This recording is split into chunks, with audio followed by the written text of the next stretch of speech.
Hello and welcome to another video lecture of economics. Today we'll start with RBI. RBI जिसे reserve Bank of India भी कहते हैं, काफ़ी important topic है आपका।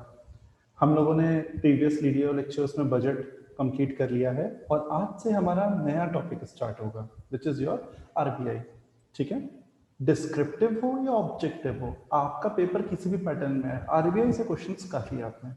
तो आज हम डिस्कस करते हैं आरबीआई के बारे में। आरबीआई क्या है, किस तरह बना था, उसके बारे में, उसकी एक्टिविटीज़ के बारे में डिस्कस करेंगे। फाइन, तो शुरू करते हैं। देखिए, सबसे पहले लिखा भी हुआ है आरबीआई के बारे में, कई बच्चों को ये पहले से पता होगा आरबीआई क्या है। आरबीआई का full form reserve Bank of India, Bharat का सेंट्रल बैंक है। अब ये पहला पॉइंट है जो बच्चों में कंफ्यूजन क्रिएट करता है। ठीक है, भारत का सेंट्रल बैंक है, ये उसको टाइटल मिला है, ध्यान रखिएगा। नाम आरबीआई है बट टाइटल क्या है, सेंट्रल बैंक का। कुछ बच्चे इसमें कंफ्यूज हो जाते हैं कि सर सेंट्रल, और कुछ बच्चों ने मुझसे कहा भी था ये चीज़ कि sir central bank of India तो एक कमर्शियल बैंक है, हमारा तो उसमें अकाउंट भी है। तो मैं उन सारे स्टूडेंट्स को ये चीज़ क्लियर कर दूं कि सेंट्रल बैंक ऑफ इंडिया एक बैंक है, कॉमर्शियल बैंक है, वो उसका नाम है। लेकिन यहाँ आरबीआई का नाम सेंट्रल बैंक नहीं है, आरबीआई को सेंट्रल बैंक का टाइटल मिला है। तो अगर कोई कहता है central bank of India is, तो आपका जवाब होगा आरबीआई। लेकिन ठीक है, क्योंकि उसको वो टाइटल मिला। लेकिन आप ये नहीं कहेंगे कि central bank of India commercial bank है, दोनों एक ही हैं। There is a difference. जो कमर्शियल बैंक है वो सेंट्रल बैंक ऑफ इंडिया उसको नाम दिया है, उसका नाम है उस बैंक का, जो नॉर्मली बैंक की तरह डील करते हैं जिसमें हम।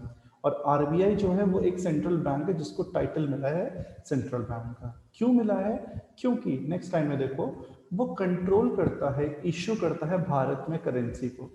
ठीक है, इंडियन रुपी को, जो करेंसी नोट्स आते हैं, उसको अधिकार सिर्फ रिजर्व बैंक ऑफ इंडिया को ही है करेंसी नोट इशू करने का। ठीक है, तो ये पहला तो कन्फ्यूजन मैंने आई होप सबका दूर कर दिया होगा, क्योंकि ये कन्फ्यूजन जब तक आपका दूर नहीं होगा, आप आगे आरबीआई में समझने में आपको प्रॉब्लम हो सकती है। ठीक है, तो आरबीआई क्या है? ये रेगुलेटर है। हमारे देश में जितने भी बैंक्स हैं, पब्लिक सेक्टर, कई सारे बैंक्स होते हैं। ठीक है, यार कि मैं आपको शेयर करके बताता हूँ इसमें। ओके, हमारे देश में जितने भी बैंक्स हैं, बहुत सारे बैंक हैं, आपको पता ही है। आरबीआई जो है, यानी कि रिजर्व बैंक ऑफ इंडिया है, ये सबसे बड़ा बैंक है। क्यों? क्योंकि इसके अंडर में ही जितने भी आपके बैंक्स हैं, चाहे वो पब्लिक सेक्टर बैंक हो, चाहे वो प्राइवेट सेक्टर बैंक हो, और थोड़े अलग कलर्स भी हम इस्तेमाल कर सकते हैं, चाहे वो आपके कोई भी बैंक हो, हम कह सकते हैं कि ये तो हमने बात की पब्लिक प्राइवेट की, आपके फॉरेन बैंक्स हों, ठीक है, आपके अदर कोऑपरेटिव बैंक्स हों, मतलब there are so many types. और जितने भी मतलब बैंकिंग सिस्टम है, बहुत सारी वैरायटी है। तो सारे बैंक्स को आरबीआई को इंफॉर्मेशन देनी होती है, पब्लिक हो, प्राइवेट हो, फॉरेन का, कोऑपरेटिव बैंक्स, ऑल भी देयर वैरायटी ऑफ बैंक्स। ये सब किसके नियम फॉलो करते हैं? आरबीआई के। यानी कि हम कह सकते हैं कि आरबीआई सबका क्या है? हेड है, और सबको कंट्रोल करने की ताकत रखता है। इसी ताकत की वजह से आरबीआई यानी कि रिजर्व बैंक ऑफ इंडिया को सेंट्रल बैंक भी कहते हैं। या हम ये कहें कि इसको सेंट्रल बैंक भी कहते हैं से अच्छा है कि हम ये कहें कि आरबीआई को सेंट्रल बैंक की उपाधि मिली है, टाइटल मिला है, because it deals with all banks, it controls all the banks, it makes, ये सारे बैंकों के लिए नियम कानून बनाता है, क्या पेनल्टी लगनी है, क्या नियम चेंज होंगे, आरबीआई कहता है। आजकल ऐड देखते होगे ना, कई सारे फिल्म स्टार्स, कई सारे स्पोर्ट्समैन ऐड देते हैं कि आरबीआई कहता है कि जानकार रहें, सुरक्षित रहें। तो ये जो ऐड देख रहे हैं आप लोग, आरबीआई कहेगा, कभी ये नहीं सुनोगे एसबीआई कहता है, कभी ये नहीं सुनोगे कह रहे पीएनबी कहता है, नहीं, सिर्फ आरबीआई कहेगा और बाकी बैंक्स आरबीआई की बातें सुनेंगे। बात समझ में आ गई? ठीक है, तो ये चीज पहले बोली गई है इसमें। तो ये सब हमने बेसिक बात की कि आरबीआई के बारे में। तो ये बेसिक्स थे कि आरबीआई क्या है, कैसे सेंट्रल बैंक है, public sector bank, private sector bank, foreign bank, जितने भी बैंक हैं हमारे देश में, सारे देश का बैंकिंग सेक्टर दिखता है आरबीआई। क्योंकि ये क्या है, इंडिया में, फिर से मैं कहूँगा, भारत का, इंडिया का बैंकिंग सिस्टम पूरे बैंकिंग सिस्टम आरबीआई ही देखता है, यानी कि बैंक्स पे जो कंप्लीट कंट्रोल है वो किसका है? रिजर्व बैंक ऑफ इंडिया का है। ये था इंट्रोडक्शन आरबीआई का, जो कि आपके लिए जानना उतना ही ज़रूरी था। ठीक है, अब वापस आते हैं पुराने टॉपिक पे जो कि हम लोग डिस्कस कर रहे थे। ठीक, अब देखो इसमें क्या लिखा हुआ है कि आरबीआई से रिलेटेड और बातें पढ़ते हैं। RBI plays an important role in the development of a strategy, in the development strategy of the government of India। बिल्कुल अकेले काम नहीं करती आरबीआई, भारत सरकार जो होती है उसके साथ मिल के काम करती है देश को डेवलप करने के लिए, देश को आगे बढ़ाने के लिए। ये कार्य ही होता है आरबीआई का। ठीक है, और ठीक है, तो इन 1926, अच्छा ईयर्स बहुत इंपॉर्टेंट हैं, अगर आप डिस्क्रिप्टिव हो या ऑब्जेक्टिव हो, मैं फिर से कह रहा हूँ ईयर्स आप लोग याद रखिएगा। जैसे कि आरबीआई कब बना, आरबीआई कौन से एक्ट से रिलेटेड है, ठीक है ना, आरबीआई कब सेटअप हुआ, ये सब ईयर्स आप याद रखेंगे तो इससे आपको दो तरफा फायदे होंगे। पहला, डिस्क्रिप्टिव में लिखेंगे तो एक्स्ट्रा नंबर मिलेंगे, और दूसरा ऑब्जेक्टिव में से रिलेटेड क्वेश्चन आ सकते हैं। तो ईयर्स इंपॉर्टेंट है। सबसे पहला ईयर 1926। 1926 में रॉयल कमीशन जो था, the royal commission on Indian currency and finance recommended the creation of central bank for India. 1926 में कहानी शुरू हुई थी कि 1926 में रॉयल कमीशन ने कहा था कि एक सेंट्रल बैंक होना चाहिए, यानी कि पहली बार सेंट्रल बैंक के प्रस्ताव कर दिया गया था कि भाई होना चाहिए, रिकमेंड किया था। क्यों क्रिएट करना चाहिए? ताकि वो सारे देश में जितने भी आगे फ्यूचर में बैंक आएंगे, जितने भी टाइप ऑफ बैंक आएंगे, उनको रेगुलेट करेगा, एक होना चाहिए, इसके लिए बात बोली गई थी। The Reserve Bank of India इसीलिए सेटअप किया गया था, ये बहुत इंपॉर्टेंट क्वेश्चन है, हिल्टन यंग कमीशन। ये अगर आप लिखेंगे एग्जाम में, you are surely going to get some extra marks. किसके रिकमेंडेशन पे था? हिल्टन यंग कमीशन के बेसिस पे, कहने पे आरबीआई एस्टैब्लिश हुआ था। ठीक है, उन्होंने रिकमेंड किया, उनके रिकमेंडेशन पे शुरू हुआ। 1934 यानी कि the Reserve Bank of India act 1934, most important, ये 1934 का एक्ट के द्वारा इसको स्टैट्यूटरी बेसिस पे बैंकिंग के रूप में फंक्शनिंग दी गई, जो जिसने एक साल बाद अप्रैल 1935 में स्टैब्लिश हुआ ऑफिशियली और अपना कार्य शुरू किया। It commenced its operations on 1st April 1935, यानी कि सन 1 अप्रैल 1935 में इन आरबीआई ने आधिकारिक रूप में अपने कार्यों को शुरू करना। ठीक है, तो आरबीआई एक्ट 1934 है, बच्चे कंफ्यूज होते हैं, लेकिन एस्टैब्लिश हुआ था और वो काम करना शुरू किया था 1 अप्रैल 1935 से, एक साल बाद, क्योंकि टाइम लगता है एस्टैब्लिश होकर काम करने में। राइट, तो ये ब्रीफ हिस्ट्री थी रिजर्व बैंक ऑफ इंडिया के बारे में। अब हम आते हैं इस हिस्ट्री के बाद आरबीआई के से रिलेटेड। अब हम बात करेंगे कि आरबीआई तो चलो हमें समझ में आ गया आरबीआई क्या था, कैसे शुरू हुआ, किसके कहने पे शुरू हुआ, क्या होता है, क्या देखता है, कब इसने काम करना शुरू किया, किस एक्ट के तहत शुरू हुआ। ठीक है, अब आज का जो टॉपिक है बहुत इंपॉर्टेंट, वो है आरबीआई के फंक्शंस क्या होते हैं, एक्चुअली आरबीआई काम क्या करता है। ठीक है, तो आरबीआई कई सारे काम करता है, सारे कामों को हम डिस्कस करेंगे। सबसे पहला होता है सेंट्रल बैंकिंग फंक्शन, यानी कि एक केंद्र बैंक के रूप में कार्य करता है। दूसरा, नॉर्मली बैंक के रूप में भी कार्य करता है, जिसका नाम है जनरल बैंकिंग फंक्शन। और तीसरा, प्रमोशनल फंक्शन, कुछ चीज़ों के उद्धार के लिए, कुछ ग्रोथ एंड डेवलपमेंट के लिए, प्रमोशन के लिए भी। प्रमोशन उस वाले प्रमोशन की बात नहीं हो रही है कि जो जॉब में होता है कि आपको पैसा बढ़ा देंगे, आपकी पोस्ट बढ़ा देंगे। यहाँ पे प्रमोशन का मतलब है कुछ एक्स्ट्रा, जिससे देश की ग्रोथ एंड डेवलपमेंट हो। ग्रोथ या फिर कहें ग्रोथ एंड डेवलपमेंट से रिलेटेड बात बोली जा रही है। ठीक है, अब देखो सेंट्रल बैंकिंग फंक्शंस में क्या क्या चीज़ें होती हैं। पहली चीज़, इश्यू ऑफ पेपर मनी। आप सबको ये पता होना चाहिए कि हमारे देश में जो करेंसी नोट इशू होता है वो सिर्फ आरबीआई करती है। करेंसी नोट सबने देखा है, ऐसा नहीं है 100, 50, 500, 200, 1000 सबकी नोट सबने देखी है, सब में आरबीआई लिखा होता है, और आरबीआई के अलावा कुछ नहीं लिखा होता क्योंकि अलाउड ही नहीं है। तो करेंसी नोट सिर्फ आरबीआई इशू करती है। दूसरा, क्रेडिट को कंट्रोल, देश में जब क्रेडिट का वॉल्यूम बढ़ जाता है उसको कंट्रोल करने का काम भी आरबीआई करती है। वो कैसे करती है वो हम आगे के वीडियो लेक्चर्स में डिस्कस करेंगे, उसकी पूरी टेक्निक्स होती है, क्वांटिटेटिव एंड क्वालिटेटिव, वो हम बाद में डिस्कस करेंगे। गवर्नमेंट का बैंकर है आरबीआई, इसका मतलब, हाँ सब लोग ध्यान से सुनना, कंफ्यूज मत होना, ये गवर्नमेंट का बैंकर है, ये सरकारी बैंक से इसे कंफ्यूज मत कर लेना कि आरबीआई जो है वो गवर्नमेंट के लिए भी काम करता है, वर्क फॉर द गवर्नमेंट। ठीक है, ये सरकार के लिए काम करता है, सरकार के कहने पे काम करता है, सरकार के द्वारा काम करता है, सरकार के साथ काम करता है। इन शॉर्ट सरकार का ये राइट हैंड कह सकते हैं, क्योंकि पैसों के बिना तो कोई काम हो नहीं सकता, और पैसे की सारी बागडोर सरकार ने आरबीआई को दी हुई है। तो आरबीआई बहुत ही इंपॉर्टेंट रोल प्ले करता है गवर्नमेंट के साथ काम करके देश के लिए। ठीक है, नेक्स्ट है जनरल बैंकिंग फंक्शंस, यानी कि ये तो हो गया as a central bank head के रूप में काम कर रहे हैं।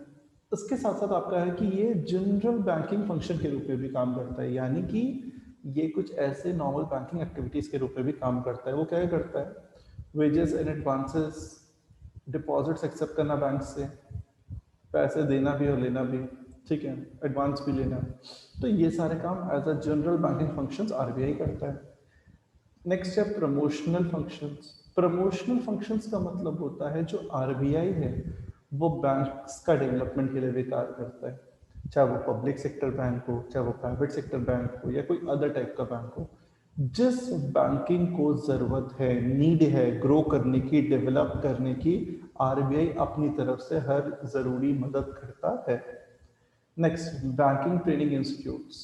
ये बैंकिंग ट्रेनिंग इंस्टीट्यूट क्या होते हैं ये समझ लो। ये वो होते हैं जहाँ पर लोगों को ट्रेन किया जाता है, जो लोग सिलेक्टेड कैंडिडेट्स होते हैं, यानी कि कई लोग आरबीआई के अलग अलग पोस्ट के लिए अप्लाई करते हैं और उनका सिलेक्शन हो जाता है। तो ये नहीं कि आज आपका सिलेक्शन हो गया, आपने मिठाई बांट दी, कल से आप आरबीआई में नौकरी शुरू कर दोगे, ऐसा नहीं होता है। आपको क्या पता चीज़ें कैसे करनी है, टेक्निकल चीज़ें जाने में टाइम लगता है। तो आपकी ट्रेनिंग उन कैंडिडेट्स की जो कि आरबीआई की अलग अलग पोस्ट के लिए जिन्होंने अप्लाई किया था, वो सिलेक्ट हुए हैं, चाहे वो जो भी पोस्ट हो, उनको कैंडिडेट सेलेक्टेड कैंडिडेट्स को कुछ समय की ट्रेनिंग प्रोवाइड की जाती है, यानी कि प्रशिक्षण दिया जाता है कि आप चीज़ें कैसे कर रहे हैं, कैसे सीखना है, कैसे काम करना है। और जब वो कुछ महीनों की होती है, कुछ समय की होती है, और जब आपका वो काम हो जाता है, तब जब लगता है कि हाँ भाई आपको सब आ गया है और अब आप काम करने के लिए एकदम तैयार हैं, तब आपको काम करने के लिए दिया जाता है। तो बैंकर्स ट्रेनिंग इंस्टीट्यूट एक बहुत ही इंपॉर्टेंट रोल होता है। जिन लोगों ने एग्जाम पास किया, इंटरव्यू पास किया है और फाइनली वो आए हैं पोस्ट के लिए, उस इंसान को उस लायक बनाना कि वो अब काम करना आरबीआई के लिए शुरू कर सके।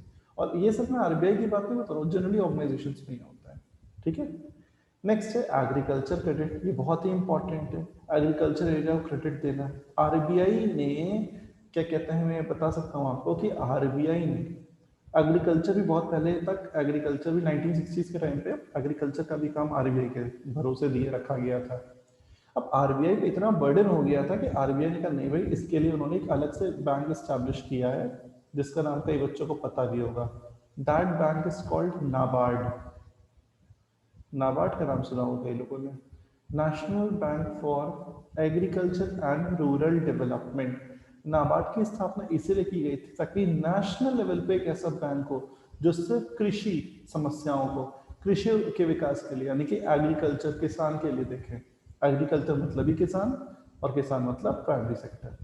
तो इन्होंने कहीं ना कहीं नाबार्ड को स्टैब्लिश किया, एग्रीकल्चर को क्रेडिट दिया और कई सारी स्कीम्स की, ताकि प्रमोशनल एक्टिविटीज और अच्छे से हो, देश को फायदा हो। ठीक है, तो कहीं ना कहीं ये सारे फंक्शंस होते हैं, चाहे वो सेंट्रल बैंकिंग फंक्शंस हो, चाहे वो जनरल बैंकिंग फंक्शंस हो, या प्रमोशनल फंक्शन हो जो कि आरबीआई करता है। ठीक है, ओके, आते हैं नेक्स्ट टॉपिक पे आज का। आरबीआई के मेजर फंक्शंस क्या होते हैं, हम चीज़ों को ज़रा सा डीप में थोड़ा सा देखते हैं कि क्या क्या फंक्शंस होते हैं। तो पहला है मेजर फंक्शंस ऑफ आरबीआई, जिसे लिखा भी हुआ है मेजर फंक्शंस ऑफ आरबीआई में। पहला है monetary authority. As a monetary authority क्या काम करता है, यानी कि मनी की अथॉरिटी है, वो देश के लिए मॉनेटरी पॉलिसी बनाता है। याद होगा जब पहली क्लास थी इस वाले बजट की, यूनिट 2 की, तब मैंने तुम लोग को फिस्कल पॉलिसी और मॉनेटरी पॉलिसी पढ़ाया था। जिन बच्चों ने वीडियो लेक्चर्स देख रहे हैं जो मेरे, उनको ये बात पता होगी। मैंने उनको ये चीज़ बताई हुई थी कि फिस्कल एंड मॉनेटरी पॉलिसी, तो उसमें मैंने पहली चीज़ बोली थी, ये बनाने का काम ही किसका होता है, आरबीआई का होता है। क्यों होता है, क्योंकि आरबीआई हमारे देश में मॉनेटरी पॉलिसी बनाती है, क्योंकि मनी का काम वही देखती है। आरबीआई जब खुद एक मॉनेटरी अथॉरिटी है, तो मॉनेटरी पॉलिसी भी देश की कौन बनाएगी, आरबीआई ही बनाएगी, रिजर्व बैंक ऑफ इंडिया। दूसरा, प्राइस स्टेबिलिटी देखना, कि प्राइस में कितना कंट्रोल करना है, ये भी देखना आरबीआई का काम होता है। Being a monetary head, big money supply आपका ये काम होता है। हमने ये सब पढ़ा हुआ है पहले के वीडियो लेक्चर्स में। तो इसीलिए ये मॉनेटरी अथॉरिटी के रूप में आरबीआई ये सारे कार्यों को करता है। ठीक है, ओके। नेक्स्ट है आपका रेगुलेटरी एंड सुपरवाइजरी, यानी कि काम रेगुलेट करना, चेक करना, सुपरवाइज करना, देखना कि चीज़ें ठीक से हो रही है कि नहीं हो रही हैं। आरबीआई ने बैंक्स के लिए, चाहे वो कोई भी बैंक हो, अलग अलग टाइप के बैंक्स हैं, फाइनेंशियल ऑपरेशंस होते हैं बैंकिंग और फाइनेंशियल सिस्टम के, उनके लिए कुछ नियम कानून बनाए हैं। क्या बनाए हैं? नियम। उन नियमों को फॉलो करना ही आपका धर्म है, आपका मतलब बैंक्स का। और उन नियम को फॉलो अगर आप नहीं करेंगे तो आपको दंड क्या मिलेगा, वो भी आरबीआई ने डिसाइड कर रखा है। दूसरा, आरबीआई इन्वेस्टर्स। इन्वेस्टर्स वो होते हैं जो कि पैसा लगाते हैं, कस्टमर। ठीक है, कोई इन्वेस्टर, वो शख्स, एनी पर्सन जो कि बैंक्स में पैसा इन्वेस्ट कर रहा है या बैंक की स्कीम में पैसा लगा रहा है। तो इन्वेस्टर्स के इंटरेस्ट को प्रोटेक्ट करना, उनको economic and cost effective banking देना पब्लिक को, ताकि लोगों को अच्छे से अच्छी बैंकिंग सर्विस कम से कम कॉस्ट मिले, यही काम होता है आरबीआई का, चेक करना। कौन से फंक्शन के अंदर? रेगुलेटरी एंड सुपरवाइजरी फंक्शन के तहत। ठीक है, ओके। नेक्स्ट है आपका फॉरेन एक्सचेंज मैनेजमेंट। सिर्फ अपने देशी करेंसी से आरबीआई डील नहीं करता है, इशू करता है, वो विदेशों की, यानी कि रेस्ट ऑफ द कंट्री की, जो हमारे भारत के अलावा जो देश हैं, उनके करेंसीज को भी इससे रिलेटेड काम करता है। किस फंक्शन के तहत? अंडर फॉरेन एक्सचेंज मैनेजमेंट के तहत। कैसे? फेमा एक्ट आया, यानी कि फॉरेन एक्सचेंज मैनेजमेंट एक्ट, जिसको फेमा भी कहते हैं। फेमा एक्ट 1999 में आया, जिसके तहत आरबीआई ने अपना काम डिस्क्राइब किया कि फॉरेन करेंसी से रिलेटेड ट्रीटमेंट क्या होंगे, कैसे होंगे। और दूसरा, फैसिलिटेट करना एक्सटर्नल ट्रेड को, डेवलपमेंट को, फॉरेन एक्सचेंज मार्केट को इंडिया। ये किस तरह से फॉरेन एक्सचेंज मार्केट और चीज़ें होंगी, कैसे फॉरेन एक्सचेंज मार्केट का ग्रो होगा, मैं आपको बता दूं। फॉरेन एक्सचेंज मार्केट क्या होता है ये भी समझ लो। फॉरेन एक्सचेंज मार्केट वो होते हैं जो कि प्लेटफॉर्म तैयार करते हैं ताकि आप खरीद सकें और बेच सकें क्या? फॉरेन करेंसी को। ठीक है, फॉरेन करेंसी मतलब दूसरे देश की करेंसी, दूसरे देश की करेंसी। तो फॉरेन एक्सचेंज मार्केट का कैसे डेवलपमेंट करना है भारत में, क्या रोल होगा, उस सब के लिए भी आरबीआई एक्चुअली बहुत अच्छे तरह से फंक्शंस परफॉर्म करता है। नेक्स्ट है आपका करेंसी इशूअर। ये बात सबको पहले से ही पता है कि RBI as a currency issuer काम करता है, और करेंसी इशूअर के तहत आरबीआई को कितनी अधिकार मिला हुआ है, वो अपने अधिकारों का इस्तेमाल करता है और करेंसी को इशू करने का कार्य अच्छे से संभालता है। ठीक है, कि जितनी भी करेंसी नोट्स होंगे उनको इशू करना, जो सही नहीं है या लग रहा है गड़बड़ है उनको बंद भी कर देता है गवर्नमेंट से डील करके। करेंसी डिस्ट्रॉय भी कर देता है, जैसे कि तुमने कई बार सुना होगा, ये डिस्ट्रॉयज करेंसी की बात बता दूं मैं। कई बार सुना होगा कि नोटिफिकेशन आता है या तुम लोगों को पेपर न्यूज में आता है कि इस सीरीज से लेके इस सीरीज के नोट, जितने भी नोट होते हैं करेंसी नोट्स, जो आपके जैसे फॉर एग्जांपल 100 का नोट है तो एक सीरियल नंबर होता है, ठीक है, करेंसी नंबर होता है, उस हर नोट के नंबर होते हैं, इसीलिए डुप्लीकेसी पता करने के लिए। तो कई बार क्या होता है कि आरबीआई जब उनको लगता है कि कुछ गड़बड़ नोट बन के जाली नोट आ गए या कुछ गलत हो रहा है, तो वो बता देता है इस सीरियल से लेकर सीरियल तक के नोट्स को आप बैंक में जमा कर दीजिए, क्योंकि ये गड़बड़ है या ये फेक है या जो भी है, ताकि वो उस करेंसी को लोग जमा करें और डिस्ट्रॉय करें, लोगों को उसके बदले में एडजस्ट कर दिया जाए। तो ये चीज़ होती है। दूसरा है it provides the public adequately with currency notes and coins of good quality. अच्छे नोट्स देना, अच्छी क्वालिटी के करेंसी नोट देना, ठीक है, ये सब भी करेंसी इश्यूअर के रूप में आरबीआई काम करती है। ठीक है, नेक्स्ट है डेवलपमेंट रोल। कैसे डेवलपमेंट रोल? ये जो भी हमने डायग्राम पढ़ा था हम उसी को इलाबोरेट कर रहे हैं। डेवलपमेंट रोल में बताया गया कि आरबीआई का काम होता है प्रमोट करना, ये देखना कि प्रमोशनल जो फंक्शंस हैं जो कि देश के बैंकिंग के लिए बने हैं और जो देश के लिए काम के लिए काम बनाया गया है, यानी कि देश के लिए जो फाइनेंस है, देश के फाइनेंस, यानी कि फाइनेंस का जो मैटर है वो ठीक से चल रहा है या नहीं चल रहा है, उसके लिए डेवलपमेंटल रोल किया जाता है। ठीक है, और लास्ट फंक्शन है आज की क्लास का रिलेटेड फंक्शंस, यानी कि कुछ अदर फंक्शंस भी होते हैं। जैसे इट प्रोवाइड्स बैंकिंग सोल्यूशंस, इससे बैंकिंग सोल्यूशन देता है केंद्र सरकार और राज्य सरकार दोनों को बैंक के रूप में। जैसे कि मैंने बताया एडवाइस देता है। क्या देता है? एडवाइस देता है, चाहे वो सेंट्रल गवर्नमेंट हो, चाहे वो स्टेट गवर्नमेंट हो, राज्य सरकार हो या केंद्र सरकार हो, दोनों को उनकी ज़रूरत के अनुसार आरबीआई कंसल्टेशन देता है फाइनेंस से रिलेटेड। और दूसरा, चीफ बैंकर से सारे बैंक्स के, यानी कि जितने भी बैंक्स हैं उनको, जितने भी स्पेशली शेड्यूल्ड बैंक्स हैं, आपने उनको नियम कानून, या हम कह सकते हैं जितने भी मोस्टली बैंक्स हैं सबको आरबीआई के साथ अपना कुछ परसेंट ऑफ अमाउंट जितना भी उनके अकाउंट में डिपॉजिट है, जितनी भी उनकी इनकम है, उसके अकॉर्डिंग उनको मेंटेन करना पड़ता है आरबीआई से।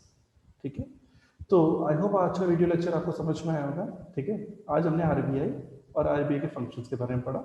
मिलते हैं नेक्स्ट वीडियो लेक्चर में, तब तक के लिए सब अपना ख्याल रखें। Just take very good care of yourself, take care everyone, have a nice day.